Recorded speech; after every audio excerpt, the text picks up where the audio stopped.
Alors il y en a vraiment plusieurs. Donc ça peut être le tremblement. Effectivement, le tremblement, c'est un signe, les gens savent que c'est pas normal de trembler, donc en priorité ils vont consulter, mais il n'y a pas que le tremblement. Il y a également une gêne d'exécution de mouvement, une gêne par exemple au niveau d'un bras, ou alors avoir une petite gêne à la marche, traîner la jambe, ou alors avoir des difficultés d'écriture. Donc ça, ce sont les symptômes en général qui sont les symptômes les plus communs que l'on voit en consultation.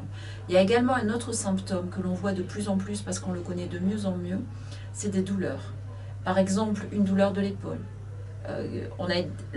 La personne a déjà été voir le médecin généraliste qui a fait faire des radios, etc., qui n'a rien trouvé, qui a envoyé vers le rhumato. Le rhumato a regardé, il ne trouve rien, et c'est souvent le rhumato qui nous adresse le patient à nous, neurologues, pour dire attendez, regardez qu'il n'y ait pas une maladie de Parkinson, parce que la maladie de Parkinson, c'est une maladie douloureuse.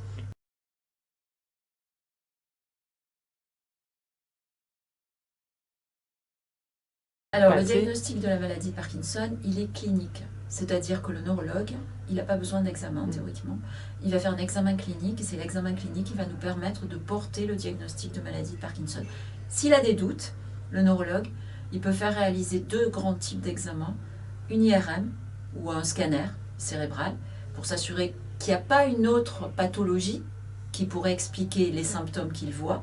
Parce que quand on fait une IRM ou quand on fait un scanner cérébral chez un patient atteint de maladie de Parkinson, le scanner et l'IRM sont normaux.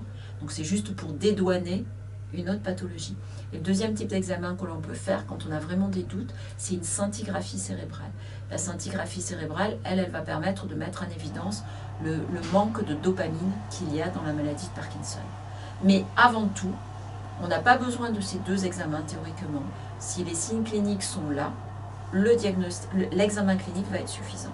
Juste un examen clinique neurologique, comme on sait le faire, va nous permettre de retrouver les signes de la maladie de Parkinson, qui sont en général l'akinésie, et également, donc c'est-à-dire la rareté, la lenteur des gestes, et les raideurs.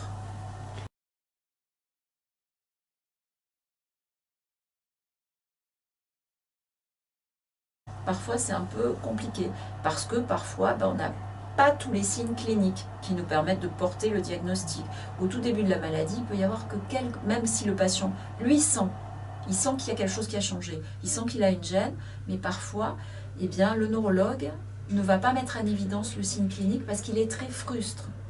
Et dans ce cas-là, eh ben, on ne va pas pouvoir dire au patient, voilà, je pense que vous avez une maladie de Parkinson. On va le dire que quand on est sûr.